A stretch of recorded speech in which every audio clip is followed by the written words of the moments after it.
Hey, this is Kermit the Streamer. We are back for an Aetherdrift premiere draft. We did one of these, didn't even think about that I wasn't recording it on stream, but I managed to get a trophy. Yay! These are the best 2 out of 3. I prefer to play these. They're just more fun, honestly. The best of 1 really just is not great. I am going to try to pay attention though, because I've kind of forgotten how to build a draft deck with sideboard in mind, just because I've been doing best of 1 for so long with Arena now. I mean, probably like almost a decade at this point of doing it that way. No, I'm sure it's not that old yet, is it? I don't even know. But yeah, this thing's not firing, so I'm gonna go ahead and do this thing. Restart it. So we're just going to do the deck build here, and then we'll do the matches later. We'll do the draft and the deck build.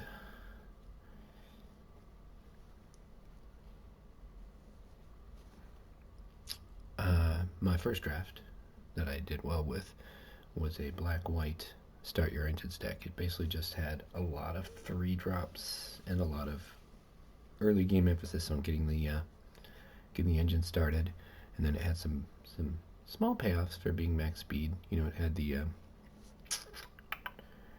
little guy that makes a zombie and makes all of your dying things drain. And then it also had Zehar, an Amonkhet guy that he allows you to sacrifice things to surveil. But once you've got max speed, anytime you sacrifice a non-token, you get a zombie, a 2/2 zombie. So I was able to oftentimes like swing with my bears, my normal bears, or my 2/3s, or my 1/3s, and then they'd do their damage, they'd boost my speed, and then once I got to max speed, I would sacrifice them to do a little extra ping and just make another dude. Like, the zombie comes in tap, so it's not really any use to you, but oftentimes the 2/2 is a slight upgrade over a 1/3 flyer when they've got a reach thing on the other side of the board, or when you're just wanting to match the opponent, or you've got a vehicle that's gonna not remain a creature, and you want to sacrifice it. Like, it's just guarantees that you keep using your stuff. It sounds like counterintuitive to do that, because sometimes you will be trading in like a 2/3 for a 2/2 in that scenario, but it just keeps the momentum rolling. You're constantly doing things, and then since you're surveilling, you're guaranteeing that your next draw is something better. You can pitch away unnecessary lands and things that aren't going to impact the board as much. Hopefully this thing gets firing here. I would wait till later to start the video, but sometimes, well, you have a timer on these once they open up, since they're drafting with people, and setting up my camera and doing all that stuff. Not really setting up, but like just the mere act of alt-Zing and hitting play, like that eats away some time. And especially right now, I still don't know all the cards. I've only just barely listened to a set release. Usually I do my own set release, but I haven't had the time to do that this time. I've just been very busy with life stuff.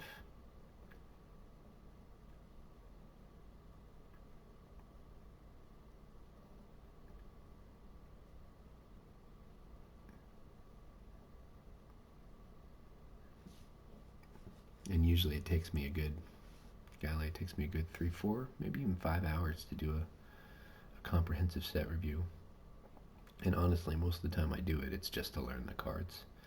That way when I open up a draft, or when I open up a pack, I know exactly the things I want to set aside and build a deck around.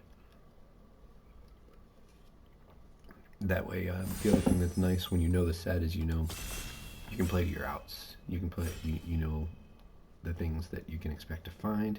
You know the things that your opponents are going to be playing with their decks. So I always take a picture of these on my phone to send to my best friend. What do we got here? We got Bulwark Ox. It lets you move counters around. And then you can protect the things with counters. So not a great vehicle or mount, but it's playable. I mean, it's a 2-drop. It's a very good 2-drop. Ooze Patrol I like. Start your engines on Leon and Surveyor. That's probably my pick right now.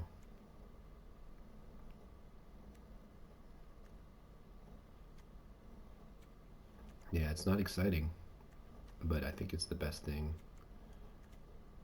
to pick at the moment. The Bulwark Ox is just not good enough. It'll be a good later pick maybe. I don't think. Yeah, because this guy has to attack, right? And it's only a 2-2. Saddling it doesn't make it any stronger. You've got some pretty high upside, like when you get lucky, but I don't see it being a thing. Alright, Detention Chariot I like. It was good and sealed at least. The only thing is this is now draft. We're gonna need faster cards, I think.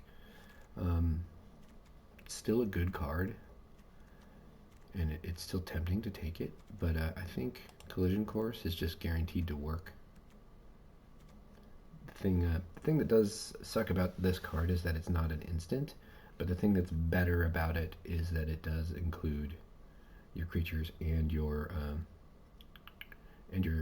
vehicles. And then the other thing is it's got that buyout clause too, where you can get an artifact if it makes more sense. So you can get an artifact that's huge, and you know all the vehicles are artifacts.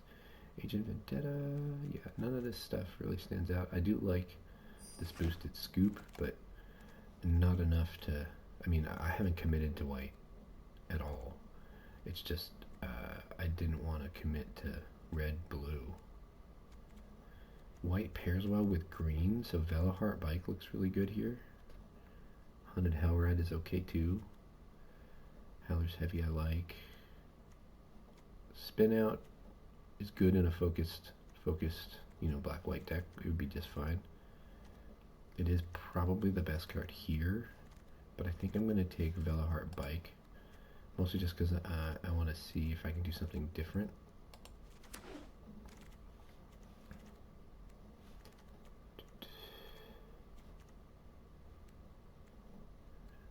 Nothing crazy exciting here. Surveyor seems fine. Spot Cycle Scouter is okay. That scry matters, and the fact that it only takes 1 to crew is pretty nice. So it's cycle or sorry, it's the Spot Cycle or the Luxodon Surveyor. I think Surveyor's just ever so slightly better.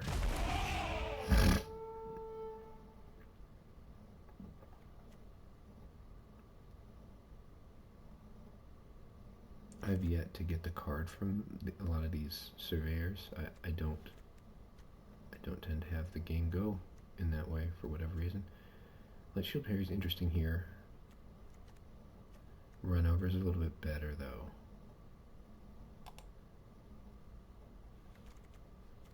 I'll take Runover. There was a flying 2/1 creature that was pretty tempting there too. It's just, it feels to me like the where it's at on the flying is 2 casting cost, and flying is really a cool way to get your max speed going too. So you're going to prioritize, I think, some of those small flyers a bit more when you know that you're wanting to get to max speed. So we got Tarion here. This pulls us really hard to green, like more green than white. I mean, this Alacrian Jaguar is pretty good, but it's expensive, and fundamentally, we're talking 2 expensive cards. Tarion is just, even at a vanilla 9/7, like, it's a thing. It's very difficult to cast, but we're going to have things like Velahart Bike to help us out. And now we are leaning very much more towards the green direction. I've liked Camera Launcher more than I probably should. This was in sealed, so I think Portable Mall is good here. This is one of those things that'll help us get to 3 forests for Tarion.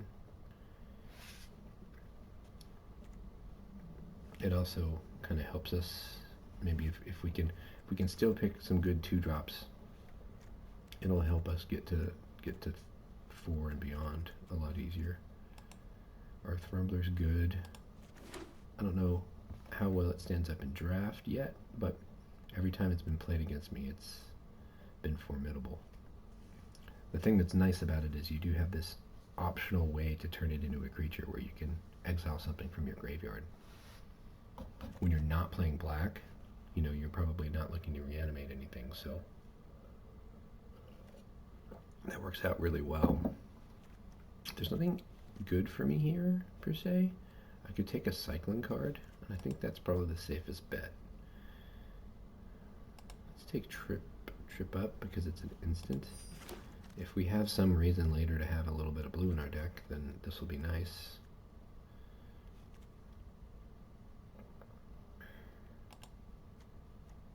I don't know about these raceways. The one I like is the draw card, discard a card one. This haste one I haven't really played yet. I can definitely see how there can be decks where it's really good though. You know, draw Tarion on turn 6. When I'm on max speed, that could actually be a pretty good surprise. This is a dinosaur ooze. Gross.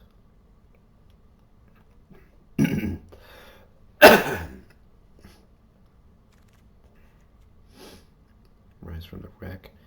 This card is difficult to determine whether it's any good. You know, it's going to get you a mount, it's going to get you a vehicle, and a card with no abilities. I actually had a deck where I had no creatures with no abilities.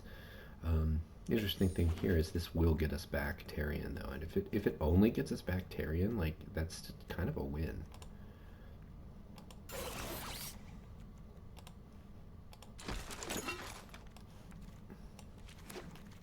So if we can build our deck so that that ever gets us 2 cards, it's worth having.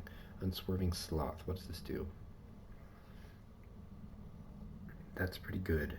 That seems pretty good because you're having to settle a lot, but you get to untap everything you saddle it with. So that's pretty decent.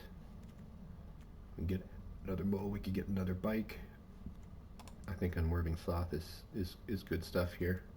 The double white has me a little nervous, but if we get more bikes and if we get some duels, more things like Pothole Mole, that'll help us get to the double white. We're really going to want to be careful though. I like any other double white, we're going to be thinking about maybe not running many double white cards, I think. Unless we tack back that direction again. There's this is the her guy I was talking about. Pretty good. Not for us now. They're ready. He's good. I like Legorin here. I like the 2-drop flying creatures quite a bit. So it would be Venom Sac, Legak, but Legorin I think is just better. And now we're gonna really wanna.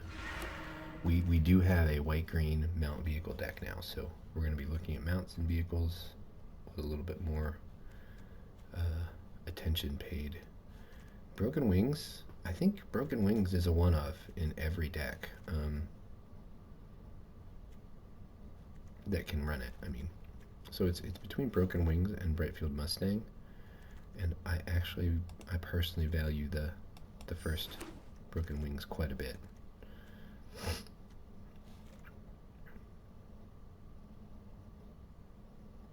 Nesting Bot's interesting. It's not good, but I think I want it because it's a 1-drop with Start Your Engines.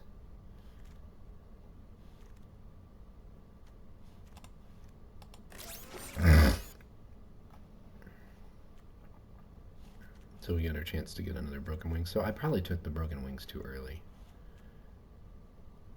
That's a thing I didn't think about, is that there would be a chance to get another one.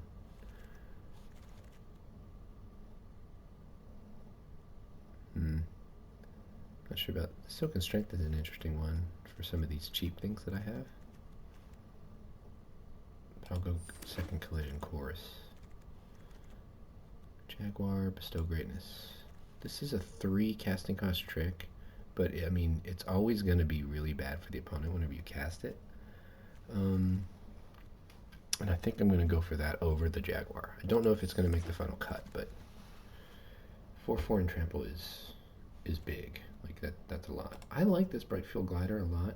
You don't often get to saddle it in my experience, but it's still a decent 1/1 when you do need it to fly over. That is a thing that you can do. Nothing good here, nothing that's really going to fit into our deck, so I'll just go ahead and continue with the plan of taking blue cards, just in case something opens up. Another Pothole Mole. I don't care for Racer's Scoreboard.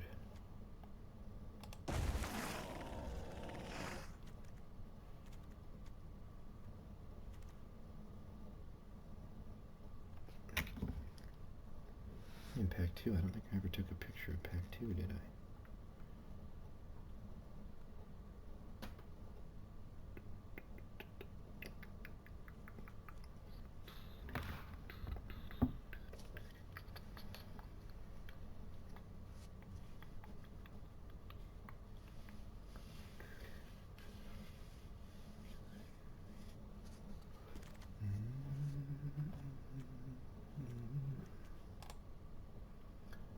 Yep, Swiftwing Azalin is fine.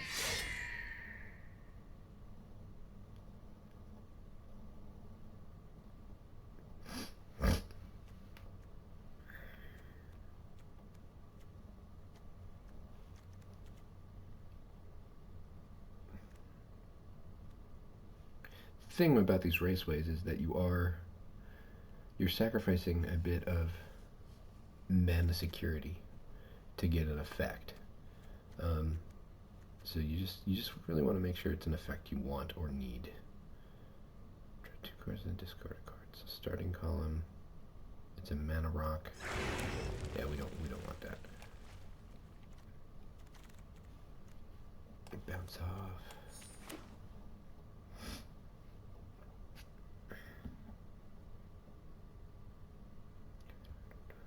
So we're looking to probably get a couple more vehicles or mounts. Strength. We're going straight to sideboard on Silk and Strength. It may come back. Alright, what do we got? Explosive Getaway, good kind of Wrath spell. Fang Guardian. That seems like a pretty good one. Another Glider. Yeah, I don't know. I don't think it's good enough to have a second Glider. I think we're going to go Fang Guardian.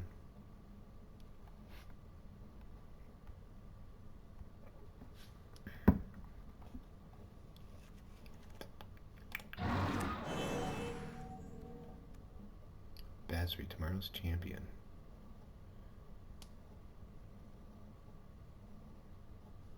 Huh. Why not? It's a 1-drop.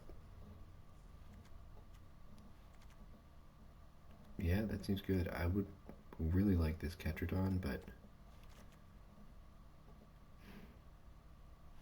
I think Basri's worth getting early.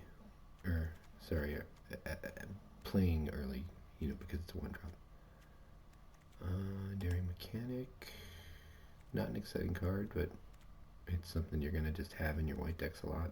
Maybe we'll just get another Velohar Bike. What's our creature count? It's still a little on the low side, but I'll get another Velohar Bike because it's a mana rock. Another Nesting Bot. I'm interested in this Light Wheel Enhancements because it comes back. It's a very small impact card. Hazard of the Dunes is really good. Every time I've cast it, it has decided the game. 4/4 reach for 4 that can become a 7/7 trample late game is pretty impressive. Broadcast Rambler. I like this Broadcast Rambler a lot.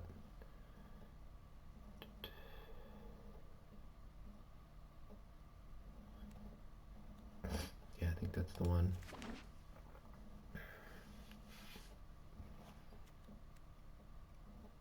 It's another vehicle for us.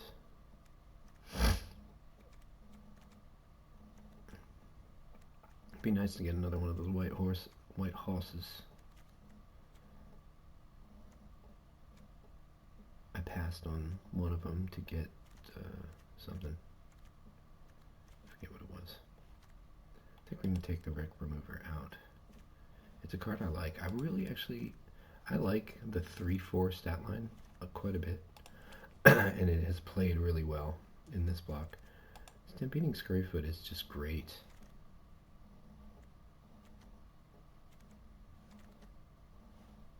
This has always kind of been like, oh crap, what am I gonna do whenever it gets played against me, kind of thing. We're getting nothing exciting. I love the Sky Serpent Seeker, but we're not playing that. The blue that we have is not. We got it, but it's not anything we're chomping to get into our deck. This low discard Disciple is surprisingly useful.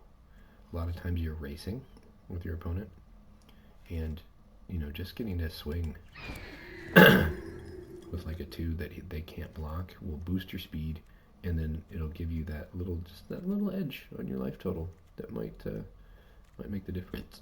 Excuse me, jeez. Black Green Jaguar. Don't know that we're gonna play it. It is a mount though, and we need those. We'll take Avishkar Raceway, but we're not probably gonna play it. I don't think we're going to play either of our... Actually, we'll play Amonkhet Raceway. No. Because we've got this 3-drop, it really hurts us to damage our color by taking a colorless land. Damage our color balance, I should say, by taking a colorless land. Tons of pop moles. So it seems like what happens when you're playing green is that you have a deck that really wants to be able to do things with mana. Like, you want to be able to drop extra lands. I mean, that's pretty standard with green, kind of the way it works. So we're going to want to make sure that we've got some of our mana sinks, things that we can do with late game mana. And we're probably going to want to cut down on our top end up here.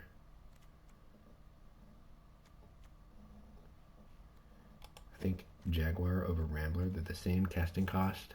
We're wanting to skew this deck towards green anyway.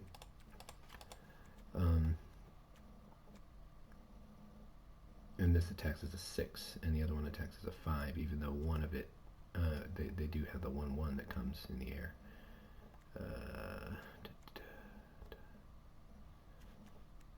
I like 3/4 flying if we get to max speed. Stoke Greatness, Broken Wings.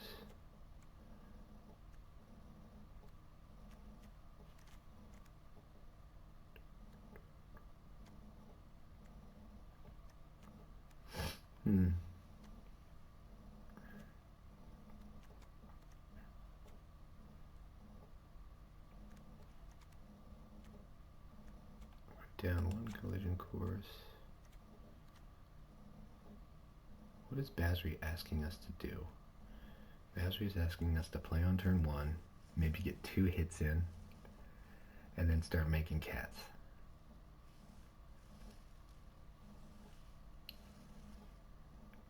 We don't have any pump, but like 1 lifelink cat every other turn.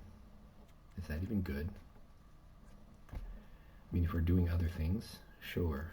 But if we're spending our mana and not adding to the board productively at the same time, it's not great. But it does give us good targets for Bestow Greatness. Gives us more creatures for Collision Course. We'll keep it for now. I think We'll go down one pothole mole. We've got 18 creatures right now, so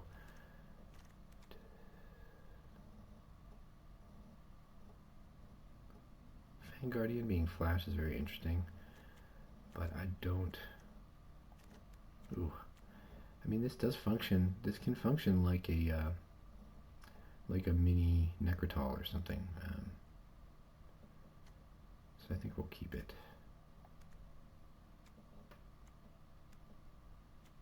Situation where we have two Villa Heart bikes is a little bit awkward, but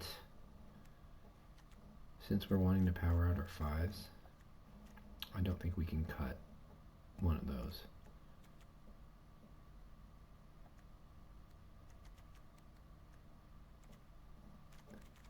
I like our 1s. I like our 2s.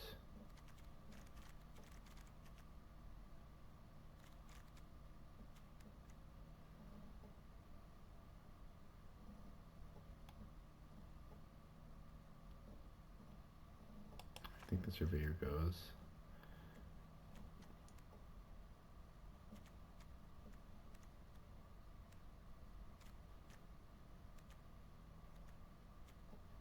Oh, this is so hard.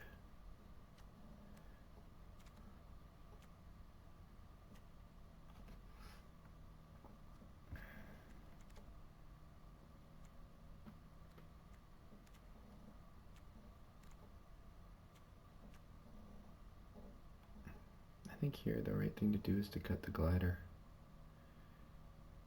No, you know what? Cut one of these guys. And we really probably should cut a 5.